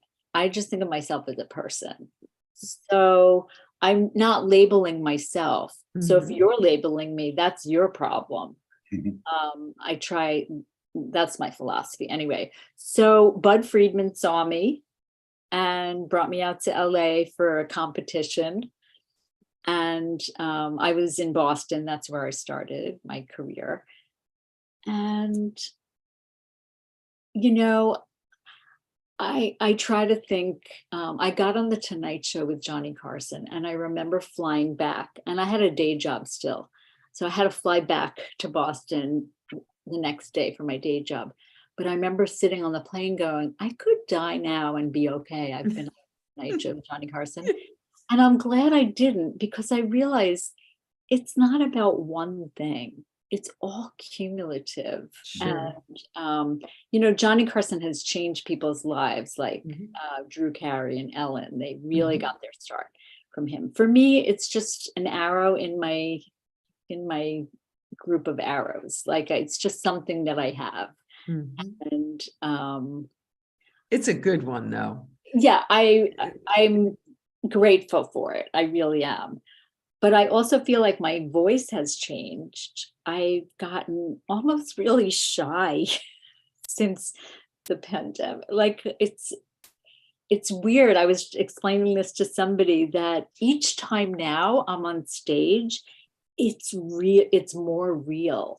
It's like, I love that you're bringing this up. Tell me what it's like. How do you go from not being on stage for all that? Because a stand-up comedian is like a musician. You've got to work that muscle all the time. Was it scary to go back on stage?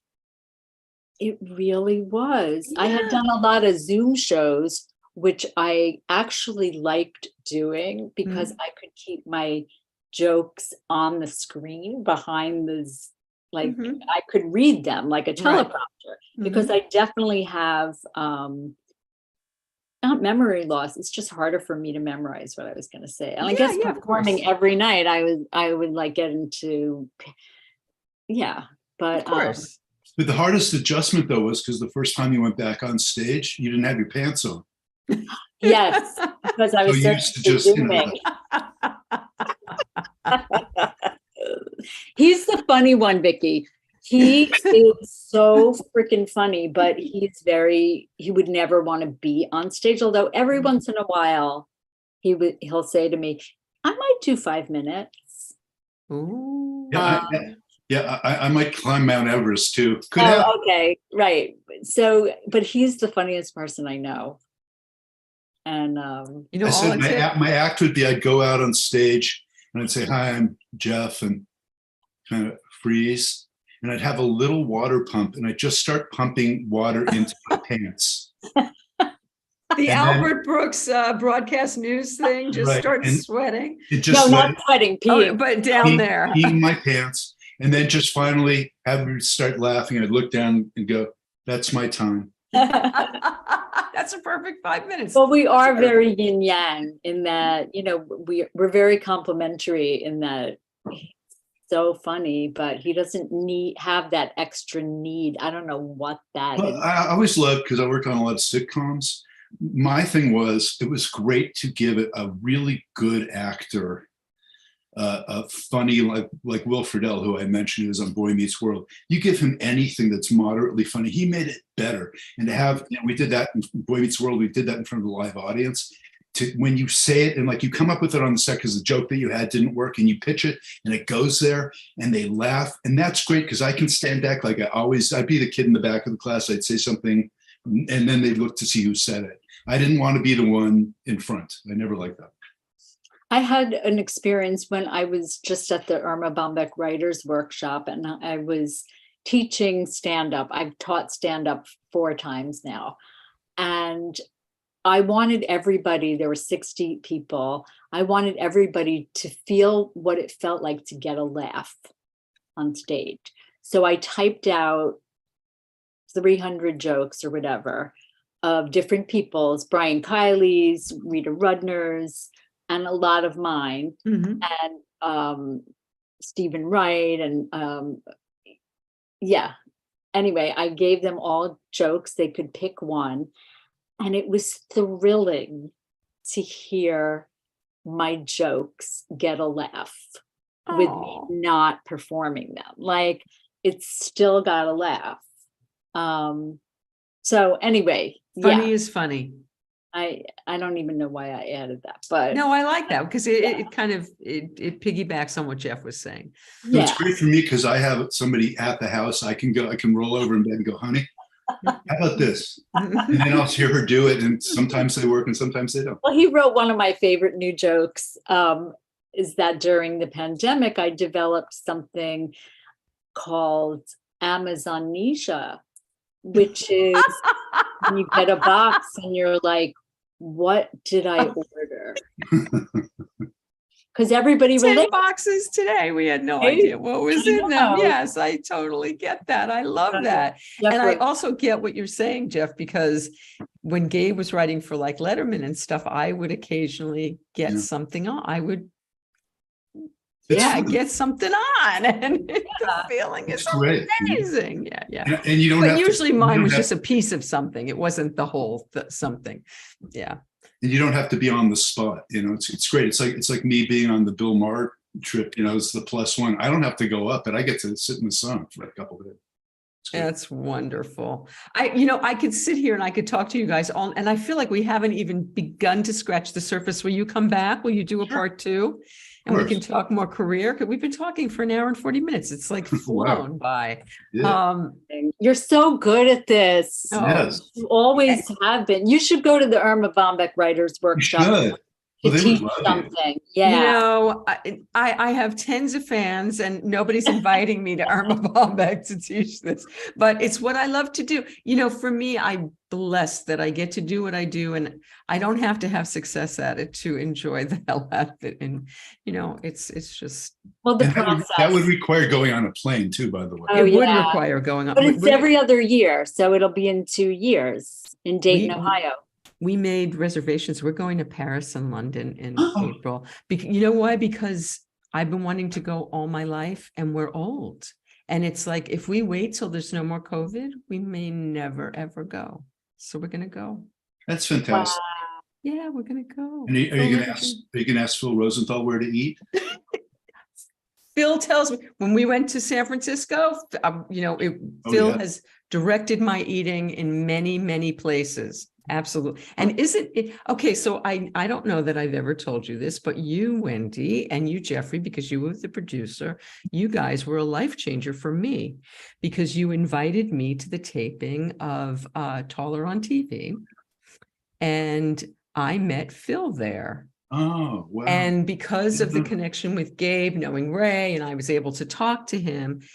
Then we started going to I started going to the pizza movie nights, and this is going to make me cry. At the pizza movie nights, I met Carl Reiner, who then ended up publishing my book. I met almost every person that has been on Women Who Write in My Living Room and on this show through going to those pizza movie nights. And it's all because you guys made that possible. And I am so very grateful. I'm very emotional, really. It was really a life changer for me. Wow. Well, I gave myself that as my 50th birthday present to myself. I had Jeff produced my special, Taller on TV. Okay, so tell us about it, because it's so wonderful. Yeah, Wendy came to me and she said, I said, well, you're turning 50. What do you want to have a party? She goes, no. I said, you want to go to Hawaii? She goes, no. She goes, I've done half-hour specials, but I really want to have an hour special. And I'm thinking, like, I've never done a live comedy. I don't, I come from scripted and I don't know anything about this.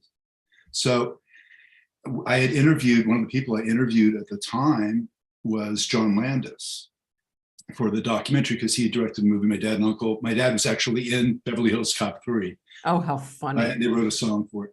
So I was at lunch with John, and I told him we were coming up on this, and I'm like, she wants me to direct this. So you were going to do it by yourself initially? Yeah. And so, and we still did, but John teamed up with me, and Wendy directed, and we rented the El Portal Theater in the Valley here. And, it was, I Oh, invited everybody I was knew. there. Yeah, I invited everybody I knew who had already heard all my jokes. It was But, fabulous. the reason that I called it Taller on TV is because that's what everybody says to me, is because I'm 5 feet. And they're like, you look so much taller on TV. and the So, funny thing about that was originally it was called Playmate of the Year because that's one of your jokes. as I said, I was Playmate of the Year in kindergarten. And And so we got a phone call from Playboy and they said, you can't use that. No, really? So I said, think of another joke that works for a title. Taller on And that's TV, what- which I'm glad. I'm glad. Yeah. And how can people, I put the link in the liner notes for the show, and I will again, but people can get it on Amazon. I believe it's on Amazon now. And they can see the boys on Disney Plus. And it's on Amazon. But if you look it up, I'm sure it's a bunch of places, but it's free on Disney Plus if you have that. So, okay. So before we go, tell us what's coming up for each of you. What's next? What's now? So I have a new website. It's wendyliebman.com, and I try to be current with it because I neglected my old one. And I'm going to Hawaii. That's my next big gig over New Year's. So I'm trying to get all of my Roslyn. I'm from Roslyn, New York. I'm trying to get everybody from Roslyn to go to Hawaii. How fantastic. So Wendy, what are you going to do? I know you really work your muscle on social media and mostly I think on Twitter. I mean, I never go over. I don't see you on Twitter. I see your stuff on Facebook and on Instagram, but is that a daily discipline that you do? It's just second nature. And honestly, Facebook changed my life. I remember I was in a hotel in Canada and I saw a guy's name tag at the hotel and it said he was from Thailand. I said, oh, I have a friend in Thailand. I'm trying to get in touch with her, but I wouldn't know where to start. And he goes, did you do Facebook? And so I'm like, what's that? And so I signed up for Facebook and it changed my life. I felt like I wanted to be creative every day. And there was a place for me to be creative. And then it became Twitter was my dominant social media site. So I feel like things have a certain rhythm, and I think it's time for me to just concentrate on like a book, or I can still think that's be a great creative. idea. Do you have the concept in mind for the book? I do, but I don't want to talk about it just because I'm going to jinx myself. Yeah. And I always talk about my projects that don't go. So I feel like I should just keep this to myself. So yes, I am just going to try to write every day. And honestly, the only other thing I do is I like try to work out, and I've been lifting weights and just trying to be healthy, you know. You look terrific. I can't see the bottom half, but the top half is great. No pants. No pants. Yeah, that's the secret. No And how about you, Jeff? And by the way, I just want to say, I know you're really close friends with Mickey Dolenz, and Mickey did come and do my living room, which was the craziest thing that like has happened in my lifetime, probably. But it was from Boy Meets World, right? That no, we had the same agent for a while, and I've always, because of my background partly, and because I'm a composer, I always wanted to do these musical ideas, a musical sitcom idea. And my agent said, how would you like to work with Mickey Dolenz on that? And I just went, I was the biggest. What? You had no idea. And I went, what? I mean, I grew up around celebrities, and I remember we met at Stanley's. Remember Stanley's on Ventura Boulevard? I'm a New Yorker. I don't know Stanley's. Don't go on Ventura Boulevard. Yeah, don't go on Victoria. Forget Victoria. And I saw him. There was a window, and I saw him walking up the street coming in. I got so nervous, and he totally put me at ease immediately. We've been best friends ever since. We've worked together. We've done all kinds of projects together and stuff like that. But great guy. I met him that way. And that pilot, we never really finished up doing it, but we've done a bunch of stuff. And he used to come. Well, he was on Boy Meets World, and so was Peter, right? And Davey. Oh, wow. I have something really cool I could show you if you give me 1 second to run off camera. But go run off camera. I'll talk to Wendy for a minute. So yeah, I think he got them back together to do that episode of Boy Meets world. And it's surreal to me because I used to beg my mother to let me stay up late to watch the show. And Well, then, I seem to recall the monkeys being on at like 4:30 in the that's what afternoon. somebody told me. So When maybe I got home from school, I was watching the monkeys. I know. So I don't know what it was, why I had to beg my mom. Maybe I just had to beg her to let me watch more TV. Well, it also might have been reruns at that point, and maybe the reruns were on at night. I used to watch it at night. You're younger. So anyway, so this was a prop from an episode of Boy Meets World where I got 3 of the monkeys together to come on. It was an episode called Rave On. So this was part of the thing was Peter Tork was a hippie guitar maker. So we had this unfinished guitar. And then I got handed this by our prop guy, and they all signed a Davey and Peter. Anyway, so that's. I don't think I realized that he had that either. So, okay. See what you're learning about Jeff today? This is like couples therapy. So Mickey used to come because Mickey, after the Monkees, moved to England, and he directed television. That's what he did after the Monkees. Right. So he came back. He was living here, and he fascinated, loves sitcoms. That's what he did, sitcoms out there. So he would come down and hang out with me on the Boy Meets World set. And one day, my boss, Michael Jacobs, said to him, "Hey, would you like to be on an episode?" He goes, "I'd love to." He really wanted to direct it. He didn't really want to be on it, but he. But didn't he direct? Yeah. He did direct one episode later on. And then I was at a party at Mickey's house, and Peter, I knew Peter and David from the parties. I'd never met Mike. And so Peter comes up to me, goes, "How comes Mickey's on this show and you haven't had me on?" So we had a character named Topanga, who was a little hippie girl. And we said, "Who's going to play the father?" I said, "How about Peter Tork?" And my boss said, "Great." So then Peter came on the show. And then I got this idea. I said to Mickey, I said, "What?" Because I talked to Davey, and I knew it was David, but and Davey said to me, "I'd like to be on your show." So I went, "Mickey, is there any way we could get the 4 of you guys to come on and do like a special?" This is a crazy story. I'm remembering this. Tell. And actually, I wrote the whole thing. If you want to see all the details of this, I wrote something in the Huffington Post, picked it up when Davey died. It's Jeff Sherman Remembers Davy Jones or something, I think. And anyway, so Mickey said, "You're never going to get the 4 of us. We haven't played together. The 2 of us do it at a time." And there were a lot of dynamics in that group. So, and Mike was nowhere to be found, but he said, Mike will never do it. So I said, "Can I get his number?" So I call Mike and I said, "Mike, the 3 guys are going to do it." He goes, "I'd really rather not." And I said, I know, but it's, I know you probably wouldn't love to. And he goes, I said, okay. So I couldn't get him. I sold ABC and Disney and my boss on just having 3 of the Monkees, because they hadn't played together in 10 years at this point. Those 3, and 4 of them hadn't played in a long time. So I get them all down for the show, and it's really fun. It's a great week, and people like belittled me in the room. They went like, "Nobody cares about the Monkees." I said, "You don't hang out with the people I hang out with. You walk around the street with Mickey, he gets mobbed." I mean, people to this day.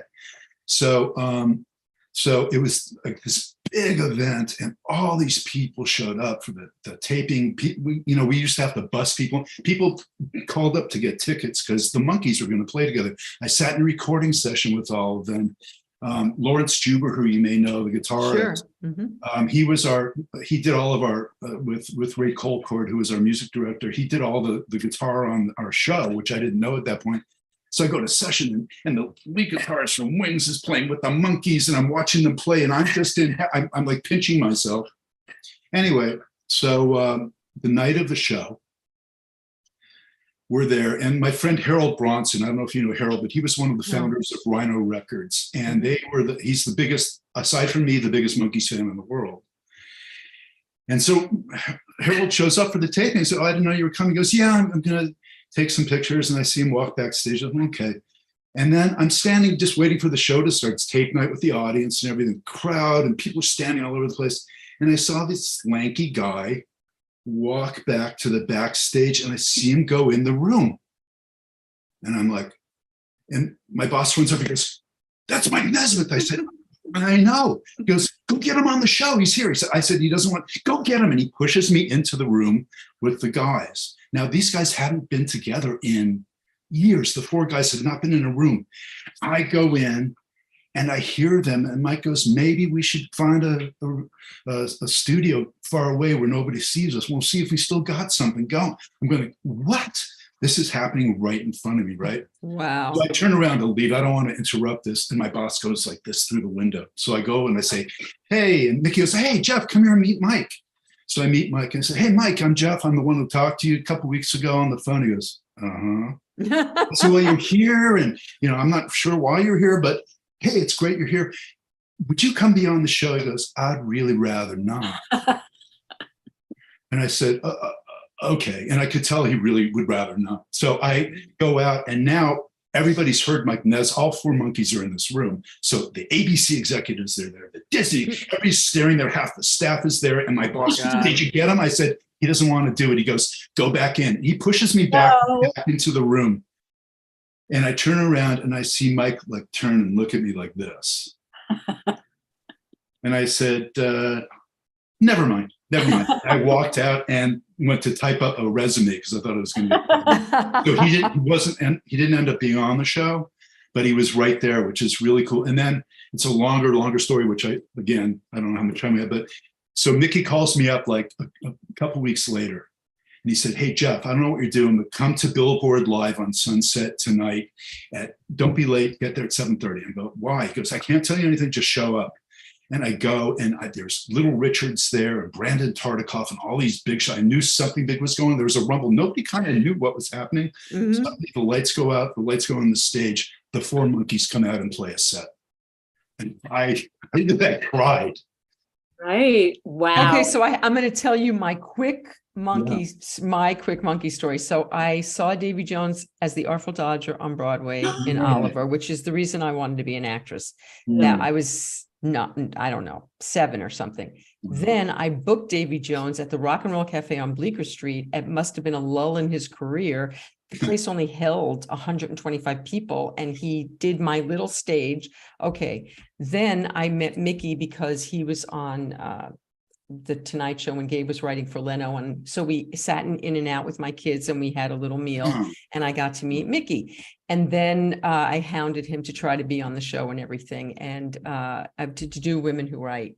But then Nez contacted me because of Facebook and was talking to me about a writing project, and he FaceTimed with me, and I FaceTimed with Nez, and then he invited me to come up and do Women Who Write, and he produced Women Who Write up in the Henry Miller Library. Oh, I remember that. Those pictures, yeah. Dr. And Gladman was there. it was the first time he had played out with his band in 17. No, it wasn't 17 years for that, but it was a long time. And then Mickey did Women Who Write because Nez had done Women Who Write. Mickey did Women Who Write.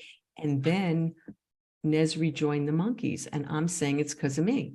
Oh, but Jeff thinks it's because of him. But it's really because Nez and Davy had a hard time together. Yes, they did. So once Davy was gone. Davy was already gone. Well, there were four very big personalities in that band. Mickey's the peacekeeper, which is Mickey's like. But Peter, I got to meet. So Peter was the last monkey for me, and I got to meet Peter because Mickey had me come back. He got me a backstage pass, and I got to meet Peter and a couple times. And oh my God, he was so yes, monkey craziness. And then Mickey told the story in my living room of how John Lennon, how he had this friendship with John Lennon with the Beatles. Anyway, I just have to tell you something, Vicki, that I have heard Jeff's stories so many times, but this is the first time that I really saw it. I loved hearing them tonight, honey. Oh, you didn't the other 400 times? No, I did, but for some reason, I don't know if it's because Vicki's so good at what she does, but there's just I really loved hearing. I also know that she's a rock and roll fan. I mean, I know that the Monkees are, love the Monkees. Yes, they were great. But I think it's also because everybody out there does it, but we've spent social time together. We did a lot of Sundays at Bill's, at pizza and movie night, and we've been at events and at parties and things like that. And so it's very comfortable, I think, for the three of us to chat. And I've so enjoyed, I feel like we've had a visit and we've caught up, which I hope we'll do in real life. We don't have to wear masks. We can sit far away. I would love it. And I know, Jeff, that you and Snuffy have a lot to talk about as composers. I want to hear him play. He's amazing. We haven't even gotten You introduced me. I don't know if you saw, I almost went. You were fanboying. I almost grabbed his ankles. I almost went to my knees and said, thank you. Yeah, he was blown away. Well, that's really cool. I'm Fiji water. And I mean it, you know, we don't live far. I hope that we see you guys. And do it. Thank you so much for doing this. I love you both. I love you too. I've missed you too much, so we have to do it soon. So and great. Don't go on Ventura. We don't. We don't. Anywhere but Ventura. Bye.